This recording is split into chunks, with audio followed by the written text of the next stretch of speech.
3 weeks ago, I resigned from my career as a development scientist. I had a PhD, I had a very good salary, and I had a title. I had a career I spent my entire life building towards, and I walked away from it. And I chose to become stay-at-home dad. This video is me trying to explain why I did that, and why as an African man, the decision is more complicated than it may sound. I worked my entire life to get to where I am today. From the outside, it looked like everything I wanted it to be. We had our first baby, Zinedine, and I needed time off from work. I have no family support here. My parents passed away when I was 16.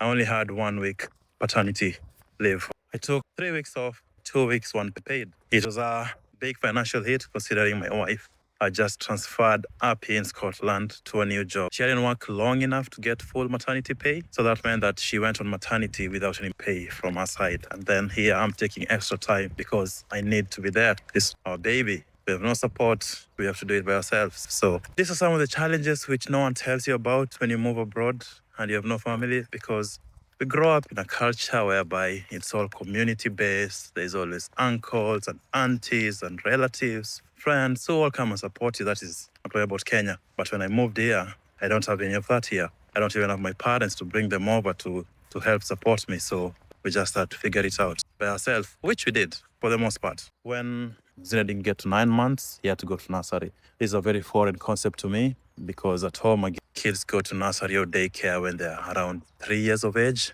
But I had to take my kid that early because my wife had to resume to work and I had to be at work. No one to look after the kid at home. We couldn't afford a nanny so it meant that we had to take him to nursery, which was really heartbreaking. Every time we were dropping him, he was just crying and crying and crying. It really broke my heart every day I had to drop him, but I had to put this manhood in me, this toxic masculinity in me, because I was like, son, you just have to do this. Daddy has to go to work. I wasn't really thinking he's a babe. I was just thinking I need to go to work. We need to pay the bills. So it just has to happen. There were days when nursery will call us because it's just not settling. It's crying nonstop. So you have to take time off work, but it's unpaid. As a young child, they're just prone to being unwell, especially for nursery setting. Kids keep up picking bags and they keep passing it on. Every time he was unwell, nursery can't keep him because a sick child has to stay at home. And that meant one of the parents has to take unpaid leave again. A number of times I was late to pick up Zizu, and that meant that you have to pay a fine. And it was really sad because almost every day he used to be the last kid to be picked up because I dedicated so much time to my work. He always finished late. He always giving me more to the wrong things, to the wrong people, the wrong places. And it's only through self-reflection that I realized this wasn't right. Looking back, I'm really sad. I'm really annoyed at myself. I'm not happy at all for what I've done to my kids, how I've let them down. And these are all compounding reasons as to why I made the decision. Fast forward, exactly 1 month after Xavier was born, on the 5th of April, I lost my brother. I got the most shocking,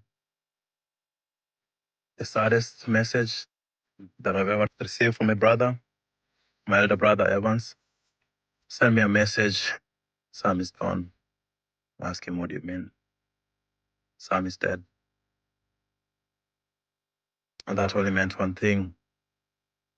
Everything had to stop. My body couldn't move.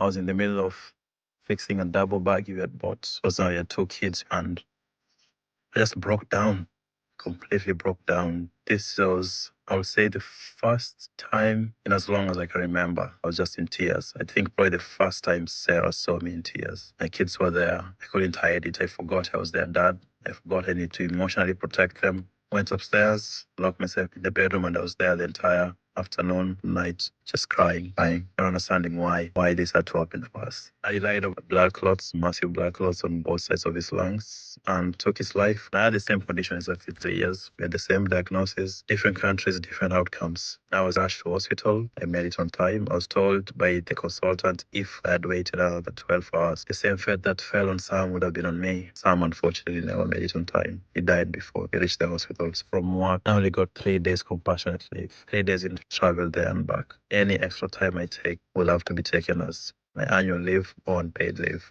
I took extra 3 weeks to travel home to prepare the burial to lay our brother to rest. We were expecting close to 1,000 people to show up at Sam's funeral because he was loved by so many. He touched so many lives. He was only 39 years old, but he lived the life of a 80, 90-year-old person. We had so much support from my friends here. Really grateful to all of them. My friends in Kenya supported us in ways I cannot ever imagine. I'll be forever grateful. It just shows the testament of the type of person he was. Then as soon as we laid my brother to rest, Zav is set this topic. As soon as we laid Sam to rest, I had to show back at work. I traveled back because the longer I stayed, the more financially challenging our life would have been. Sarah was on maternity leave.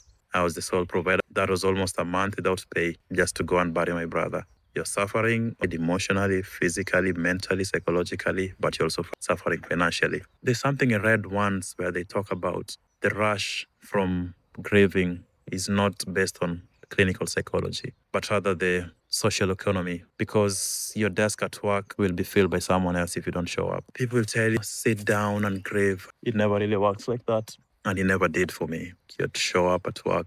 The world waits for no one. If you're not there, then someone else will be there to take your place. If you're not there for your family, then they'll suffer. So all these things cumulatively just slowly killed something inside of me. I ended up struggling quietly, and I think it's the worst way to struggle. You rather have a chaotic way of things happening, but where something slowly dies within you, where you slowly, quietly fade away. It's worse because your friends don't notice it, your family don't notice it, and most importantly, yourself, you don't even notice it, that you're just slowly fading away, you're slowly dying inside, you're slowly breaking apart. And that led me to my therapy. First time at 7 years old, I went to therapy. And through a lot of reflection there, that work culture that slowly dismantled me, I had to resign from my role. It was time to prioritize my family. It was time to heal. I want to make something very clear. I did not quit my job because I had a plan. I only quit my job because I was dying inside. I quit my job because staying had become something I could not survive anymore. I had hit my limit. And I mean that in every sense of it. On the eve before I resigned, sat down with my wife because this is something which involved the two of us. We sat down, did all our financials, understood the impact it will have. I had to cut down a lot of outgoings because the financial impact was going to be massive on us, to the point that we had to reduce the number of days Zinedine is going to nursery. We had decided to take Xavier to nursery as well.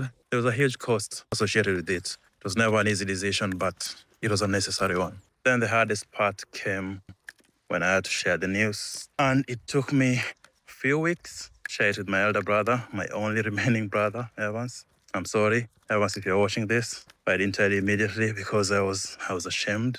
Because what does the African culture says about a man who doesn't work? He's lazy, he's weak, his wife will disrespect him. His wife will be the boss in the house. His wife will be the one wearing the big pants now. There are so many words I could say, but I won't really say because I'm carrying my sons. And that is definitely something I didn't want to be associated with. That is not something I subscribe to. That is not something which I was ready to hear from any close member of my family because it would have just broken me completely. I remember when we were in Kenya, my granddad saw me changing nappies, soothing them to sleep, feeding them. I was like, is this what you do in the UK? Is this what the UK has made you do? Because what he subscribes to as an African man is we don't do that. Men don't go to the kitchen, men don't cook, men don't change their kids' nappies. But I had to explain, it's just me and my wife here. There's no one else, so if I don't do it, no one else will. So I took my time before I told Evans about the news. I eventually told him it was the best feeling ever. The words he shared with me, how supportive he was of me, it just shocked me. He's someone I see as a parent. Growing up not having parents, he was the only parent. So he told me, you are so lucky to be able to spend time with your kids because most of us, we want to, but we can't. So take it as a blessing. Be there for your kids. You've always achieved everything you set your mind to, and I know you'll achieve even more. I'm here for you, and I'll always be here for you. Coming from a brother, an African man like me, the way we know how African men think, that was huge. Don't get me wrong. There's a lot of internal voice going on telling me, no, you shouldn't do this. But I had to change all that. I have to continue prioritizing my family and my health. Remember when we got married, Sarah once asked me, will you ever consider being a stay-at-home dad? I was like, no, never. I've worked so hard my entire career. And then you tell me to leave all this to look after the kids? No, that's not what men do. But here we are. A lot can change. Took a tragic event to change my mind. It took a lot of reflection to see what's important. Got to a point whereby half of my family is dead and none of them reached 45 years old. I'm now 37 years old. My brother is 44 years old. I have a constant fear every day if he'll make it beyond 45. Just because I haven't seen anyone in my household go past 45. I have a real fear. How many more years do I have with my little ones? So instead of choosing between my work and them, I'll choose them. I prayed for them day and night. We had many years not having kids. We had a miscarriage along the way. These are our rainbow babies. So I will be there for them. If no one has reached 45 in my family, maybe at most I have 8 more years to go. Maybe at most my eldest brother has 1 more year to go. So I'll spend it with them. These moments of reflection, they help me realize what's more important in life. So grateful for my wife supporting me through this. Now she's the breadwinner. I'm the baker though. I'm the one baking the bread. She's had almost 2.5 years of on and off due to the pregnancies where she really didn't focus on her career. So now it's time for me to fully support her. And I mean it with every bit of my body and my spirit. I'm going to support her through it all. I thought it would be easy. I remember days when I'd come at home, find laundry not done, the dishes not washed. I'd be like, what are you doing? The house is such a mess. You're just at home. For all of you out there with a stay-at-home parent, be it a mom or a dad, appreciate them. Probably harder than my PhD. I would say that very loudly and clearly. When you're doing things, you're always in control. But what raising my kids, in these very few days I've been doing it, it teaches you that you surrender that control. Because I'm trying to teach them things differently. Instead of controlling them, I'm trying to lead them just by letting them express themselves while I'm there, watching them, ensuring they do things in a safe way, but not shattering their confidence. They push my limits a lot. So there's a lot of learning and growing that I need to do, which I thought I've already done by being 37 years old, but no. My kids are showing there's still a lot of room to grow as a parent now. And that's my journey now. This channel is not about a man who has figured it out. Definitely have not. I'm just trying to figure it out, and I'm doing it in public with 2 toddlers. My aim for this channel is to document everything. Fatherhood, the sourdough session, building a business from scratch, our little Kavapu, Bella, the cultural challenges that I'm going to face, grief, mental health, and just my day-to-day life, navigating this journey of being a father. A different way of doing it as compared to the one I inherited. It's all about redefining African masculinity. And I have a very stubborn belief that there's a different way of being a man. If you've ever been told that you do not fit the mold, this is for you. I'm Dr. David Opar, and we're just getting started.